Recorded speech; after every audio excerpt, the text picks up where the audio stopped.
ایک دوست نے مجھے تصویر بھیجی اور تصویر دیکھتے ہی میں چونکا نہیں، مجھے تعجب اور تجسس نہیں ہوا، کیونکہ یہ سب کچھ سسٹم کا حصہ ہے۔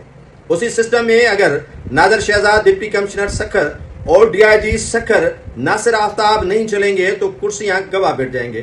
ان کے لیے کرسی اہمیت کی حامل ہے۔ اگر یہی ڈپٹی کمشنر جو نادر شہزاد صاحب ہیں سکھر کے سرنگو سائلین کے آگے ہوتے تو شاید اتنی تصویر ان کی وائرل نہیں ہوتی۔ اگر یہی ڈپٹی کمشنر سکھر جو عام سائلین مسائل لے کر آتے ہیں اور معمر شخص بھی ان کے ہاں آتے ہیں، معذور بھی آتے ہیں، لیکن کرسی سے اٹھ کر ان کے آگے سرنگو نہیں ہوتے ہیں، کیونکہ وہ ان کو کرسی دلانے والے نہیں ہیں۔ آتے تو انہی کے ٹیکسز پر ہیں، تنخواہیں انہی کے ٹیکسز پر ملتی ہے، کمیشن یہ کر کے افسران انہی کرسیوں پر پہنچتے ہیں۔ لیکن افسوس کا مقام یہ ہے کہ اسپیکر سندھ اسمبلی اویس قادر شاہ اور موجودہ وزیر داخلہ سندھ ضیاء الحسن لنجار کے آگے سرنگو اسی لیے ہیں کہ جناب ہم آپ کے ہیں تابع دار، اگر تابع داری نہیں کریں گے تو شاید آپ انہیں رہنے بھی نہ دیں۔ کافی افسران جو تابع داری اور برخورداری نہیں کر رہے ہیں اسی موجودہ سسٹم کی، تو ان کی کرسیاں اور ان کو جو ہے وہ پوسٹنگ ملنا محال بن چکا ہے۔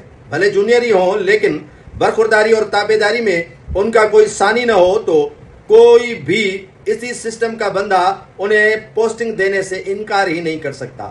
میرے دوست کے لیے میں اتنا ہی کہوں گا کہ اے میرے دوست، یہ سب کچھ چلتا ہے اسی سسٹم کے ذریعے۔ اگر یہ نادر شہزاد نے کمیشن کی ہے اور پوسٹنگ نہ ملے تو وہ کمیشن کس کام کی؟ اگر نادر شہزاد ڈپٹی کمشنر بنا ہے تو اسی سسٹم نے ان کو بنایا ہے، اسی جو اسپیکر سندھ اسمبلی اویس قادر شاہ نے اس کو ڈپٹی کمشنر لگایا ہے۔ ڈی آئی جی اگر ناصر آفتاب صاحب سکھر رہے اور اس سے قبل لاڑکانہ میں بھی کافی عرصہ رہے، موجودہ S S P Sukkur Mughal صاحب بھی کافی عرصے سے سکھر میں رہ رہے ہیں، تو اسی سسٹم کے ذریعے رہ رہے ہیں، ورنہ قابلیت کا پتہ تو آپ کو بھی ہے اور ہمیں بھی ہے۔ تو مت چڑے ملنگانو، انہی کو اپنے سسٹم میں رہنے دیں۔